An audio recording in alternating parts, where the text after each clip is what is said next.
नमस्कार, मैं हूं पवन त्यागी।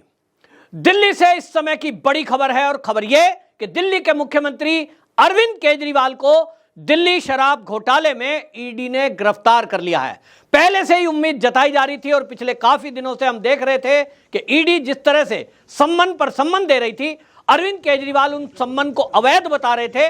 मामला दिल्ली की हाईकोर्ट में पहुंचा था और दिल्ली की हाईकोर्ट में अरविंद केजरीवाल की तरफ से एक एप्लीकेशन लगाई गई कि हमें ईडी गिरफ्तार ना करे, इसका आश्वासन दिया जाए।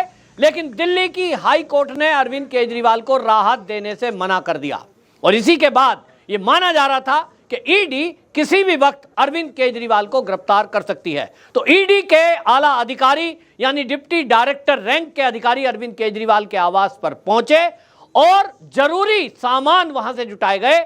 यह बताया जा रहा है कि अरविंद केजरीवाल का मोबाइल फोन, उनका लैपटॉप और वहां रखा सिस्टम कंप्यूटर, यहां तक कि सीसीटीवी कैमरे की फुटेज भी, रिकॉर्ड भी जब्त किया है ईडी ने। जरूरी पूछताछ के बाद जब अरविंद केजरीवाल ईडी के अधिकारियों को कोई उत्तर नहीं दे पाए तो और कोई रास्ता बचता नहीं है। और आपको बता दें कि इस गिरफ्तारी की आशंका देखते हुए आम आदमी पार्टी के सैकड़ों कार्यकर्ता, आतिशी मारलेना, सौरभ भारद्वाज, इनको इकट्ठा कर लिया गया था और इस बात का अंदेशा पहले से ईडी को था। इसी के लिए केंद्रीय सुरक्षा बलों की बड़ी भारी तैनाती अरविंद केजरीवाल के घर के चारों तरफ कर दी गई थी। दिल्ली पुलिस का भी बड़ा घेरा बनाया गया, मीडिया को भी घर से दूर रखा गया। यह बता रहा था कोई भी बड़ा एक्शन ईडी कर सकती है। आम आदमी पार्टी के कार्यकर्ता अरविंद केजरीवाल के जयकारे लगा रहे हैं, लेकिन सवाल यह है कि लगभग 2000 करोड़ रुपए का दिल्ली सरकार को राजस्व का घाटा करने वाली दिल्ली की आबकारी पॉलिसी, उसके पक्ष में ये लोग कैसे खड़े हो सकते हैं। मोदी जी डर गए हैं, ईडी का दुरुपयोग कर रहे हैं कहने वाली आम आदमी पार्टी ये बताए कि जब उनको कोर्ट से राहत नहीं मिली, कोर्ट में जज साहब ने सारे दस्तावेज देखने के बाद, ईडी के सबूत देखने के बाद उनको राहत देने से मना कर दिया, तो इसमें दोषी भारतीय जनता पार्टी या ईडी कैसे हो गई। ईडी को प्रश्नों के उत्तर चाहिए और ईडी को प्रश्नों के उत्तर अरविंद केजरीवाल नहीं दे रहे थे, भाग रहे थे। कल्पना करिए, नो सम्मन, ये नो सम्मन, उसके बाद भी अरविंद केजरीवाल यही कहते रहे सम्मन अवैध है, घोटाला कुछ हुआ नहीं है। और दूसरी तरफ ये अपने आप को भगत सिंह की औलाद बताकर ये कहते आए थे हम गिरफ्तारी से नहीं डरते, तब फिर गिरफ्तारी से डर किस बात का। अरविंद केजरीवाल के पास बड़े बड़े वकील हैं, इतने पैसे हैं कि वो 47 करोड़ रुपया तो केवल घर की रेनोवेशन में खर्च कर देते हैं। हालांकि ये सरकार का पैसा है, लेकिन वही सरकार का अमला, बड़े बड़े वकील इनके पास है क्योंकि ये दिल्ली के सीएम हैं। तब फिर जब सुबह होगी तो आप देखेंगे ये सुप्रीम कोर्ट जाएंगे और अगर इन्हें लगता है कि ईडी ने इनको गलत तरीके से गिरफ्तार कर लिया है, आम आदमी पार्टी का हर कार्यकर्ता, हर मंत्री जो सामने आकर मीडिया में बाइट दे रहा है, उससे एक सवाल है कि भाई अगर आपको लग रहा है कि अरविंद केजरीवाल निर्दोष है, मोदी जी ईडी का दुरुपयोग कर रहे हैं, चुनाव में जीतने के लिए अरविंद केजरीवाल को जबरदस्ती गिरफ्तार करवाया गया है, तब आप सुप्रीम कोर्ट पहुंच चुके हो। मनीष सिसोदिया की बेल एप्लीकेशन को लेकर आप सुप्रीम कोर्ट गए थे, तो सुप्रीम कोर्ट में खुद सुप्रीम कोर्ट ने बेल एप्लीकेशन रिजेक्ट करते हुए ये कहा, प्रथम दृष्टया 338 करोड़ रुपए का मनी ट्रेल जो ईडी ने कोर्ट में सबमिट किया है, घोटाला दिखाई दे रहा है। क्योंकि ये तो अंधा भी बता सकता है कि अगर आप किसी शराब व्यापारी का, किसी दुकानदार का, किसी व्यापारी का कमीशन बढ़ाकर 5% से 12% करते हैं, कौन ऐसा करता है भाई? कौन सरकार ऐसा करती है? इसका कोई उत्तर आम आदमी पार्टी के नेता नहीं देते।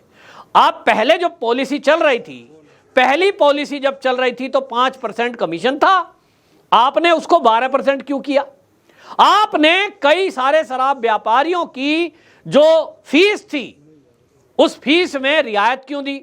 150 करोड़ रुपए की आपने फीस में फीस माफी कर दी, क्यों? इसका कोई उत्तर आम आदमी पार्टी का नेता नहीं देता, ना कोई पत्रकार उनसे क्रॉस क्वेश्चन करता है। और यही है, नेशनल मीडिया जो चैनल हैं वो तो कभी क्रॉस क्वेश्चन करते नहीं है। आम आदमी पार्टी के नेता सामने आते हैं, प्रेस कॉन्फ्रेंस करते हैं, अपनी बात रखते हैं, मोदी को गाली देते हैं, ईडी को गाली देते हैं और चले जाते हैं। यही हमने देखा है। ईवीएम पे सवाल उठाते हैं, ईवीएम हैक होगी, उस पर क्रॉस क्वेश्चन कोई नहीं करता कि अगर ईवीएम हैक का आपको लग रहा है कि हो सकती है, तो कांग्रेस के कार्यकाल में आप कहां थे? 2014 के बाद 19 तक मोदी सरकार रही, उस समय आप कहां थे? लेकिन अब आपको लग रहा है तीसरी बार मोदी जी पीएम फिर से बन रहे हैं, सारे सर्वे आ रहे हैं, आज आपको ईवीएम याद आ रही है कि ईवीएम हैक भी हो सकती है। ईवीएम हैक अगर केंद्र सरकार कर सकती है तो कर्नाटक में, तमिलनाडु में, केरल में, पश्चिम बंगाल में और हिमाचल और पंजाब में जब यह कांग्रेस की सरकार और आम आदमी पार्टी की सरकार बन रही थी, ईवीएम पर सवाल क्यों नहीं उठाया? कुल मिलाकर दिल्ली शराब घोटाले में भी आप देखिए, भारतीय जनता पार्टी के अलावा कांग्रेस कभी भी इस मामले को उठाते हुए हमलावर नहीं हुई, जबकि घोटाला 2000 करोड़ का है। दिल्ली में इतने घोटाले खुले और अभी हाई कोर्ट में एक के बाद एक, सुप्रीम कोर्ट में एक के बाद एक केस जा रहे हैं, जिसमें पता चलता है कि बसों में घोटाला हुआ, स्कूल में घोटाला हुआ, और अब तो एक नया केस हाई कोर्ट में आया है जिसमें यह पता लगा कि दिल्ली सरकार का जो इमरजेंसी फंड होता है, उस फंड में से दिल्ली के मस्जिद के मौलवियों को केजरीवाल सरकार ने वेतन दे दिया। एक वेतन उनको मिलता है दिल्ली वक्फ बोर्ड की तरफ से, और वक्फ बोर्ड की व्यवस्था हर राज्य में होती है। इसी वक्फ बोर्ड को यह भी आरटीआई से खुलासा हुआ कि पिछले 7 साल में अरविंद केजरीवाल की सरकार ने 101 करोड़ रुपया वक्फ बोर्ड को दिए हैं। इन घोटालों पर ना तो कांग्रेस बात करती है, ना कोई बाकी और दल बात करते हैं, केवल भारतीय जनता पार्टी बात करती है। और इसीलिए इनको लग गया कि अब मुंह छुपाने के लिए ये क्या जवाब देंगे कि आप गुरुद्वारे के ग्रंथी को कोई तनख्वाह नहीं देते, मंदिर के पंडित को कोई तनख्वाह नहीं देते, लेकिन मस्जिद के मौलवियों को आप तनख्वाह देते हैं, वो भी डबल डबल। आपको लग रहा है कि केवल हमको मुस्लिम वोट दिल्ली में सत्ता दिला देगी, मुस्लिम वोट के कारण हम पूरे देश में छा जाएंगे और एक दिन पीएम बन जाएंगे। मुस्लिम तुष्टीकरण के उसी पैटर्न पर आम आदमी पार्टी चल रही है, जिस पर पिछले 65 साल से 75 साल से कांग्रेस चल रही है। अरविंद केजरीवाल बड़ी तेजी से आगे बढ़ना चाहते हैं और उनको लग रहा है कि प्रधानमंत्री बनने के लिए, क्योंकि पैसा भी चाहिए, तो चारों तरफ से लूट मचा दो। यह सब हुआ तो दिल्ली में अगर भारतीय जनता पार्टी के नेता एक्टिव ना होते तो ये घोटाले खुल ही नहीं सकते थे। आज जो शराब घोटाले में केजरीवाल की गिरफ्तारी हुई है, अब आप देखेंगे कि इस मामले में ईडी एक एक करके पूरे तथ्य रखेगी, क्योंकि के कविता उसने बाकायदा सुप्रीम कोर्ट से अपनी बेल की एप्लीकेशन वापस ले ली और यह बता रहा है, क्योंकि उनको पता है कि जो अपराध किया है उसमें केवल सरकारी गवाह बनकर पूरी चीजें डिटेल में बताने से ही फायदा है, वरना तो आप जेल में ही सड़ोगे। भाई आपने घोटाला नहीं किया, आपने पैसे बटोरे और आपने रिश्वत दी, तो केजरीवाल को कितनी रिश्वत गई यही ईडी पूछ रही है। वो पैसा कहां गया ये ईडी पूछ रही है। हालांकि ईडी के सूत्र कह रहे हैं कि आम आदमी पार्टी ने चुनावों में उस पैसे को खर्च कर दिया जो रिश्वत में इकट्ठे हुए, तो फिर वो पैसा मिलने का सवाल ही कहां है, वो तो खर्च हो गया। अब खर्च हो गया, लेकिन पार्टी के फंड में से कितने पैसे गए, कितना चंदा आया, ये भी डिटेल पूछताछ करनी है और उसके लिए जिम्मेदार है अरविंद केजरीवाल, क्योंकि वो पार्टी के संयोजक हैं। पार्टी के राष्ट्रीय कोषाध्यक्ष पहले ही ईडी की गिरफ्त में है, तो अगला ये जो पूछताछ है वो केजरीवाल से होना है और इसीलिए केजरीवाल की गिरफ्तारी बहुत जरूरी थी। लेकिन अरविंद केजरीवाल बार बार सम्मन को लेकर के वो इग्नोर कर रहे थे, इस सम्मन पर सवाल उठा रहे थे और एक तरह से हर बार पब्लिक इकट्ठी होती थी, आम आदमी पार्टी की नारेबाजी होती थी, गिरफ्तारी होने वाली है, ये प्रेस कॉन्फ्रेंस की जाती थी, यानी सहानुभूति वोट बटोरने की पूरी कोशिश की गई। तो ईडी भी इस मामले में फूक फूक कर कदम उठ रही थी, क्योंकि वो नहीं चाहती थी ईडी कि इनको कोई सहानुभूति वोट मिले या ये कोई दिल्ली में हंगामा हल्ला कर सकें। ईडी को यह भी पता था और दिल्ली पुलिस के पास भी ये जानकारी थी कि ये दिल्ली समेत पूरे भारत में प्रदर्शन के नाम पर बवाल कर सकते हैं, और इसीलिए यह तय हुआ कि कोर्ट को आदेश आने देते हैं, ये कोर्ट में जाएंगे तो कोर्ट में हम पूरी दलील रखेंगे। और ईडी ने पूरे तथ्य, पूरे सबूत जब कोर्ट में रखे तो हाई कोर्ट से केजरीवाल को झटका लगा और इसी के बाद यह तय हो गया कि अब अरविंद केजरीवाल की किसी भी वक्त ईडी को गिरफ्तार कर सकती है, गिरफ्तारी कर सकती है, क्योंकि कोर्ट ने भी कहा और यह हम सब जानते हैं, जानना चाहिए, पीएमएलए की धारा में यह प्रावधान है, ईडी को यह अधिकार है कि कोई भी घपले घोटाले में वो किसी की भी गिरफ्तारी कर सकती है अगर व्यक्ति संबंध देने के बाद भी जांच में सहयोग नहीं करता।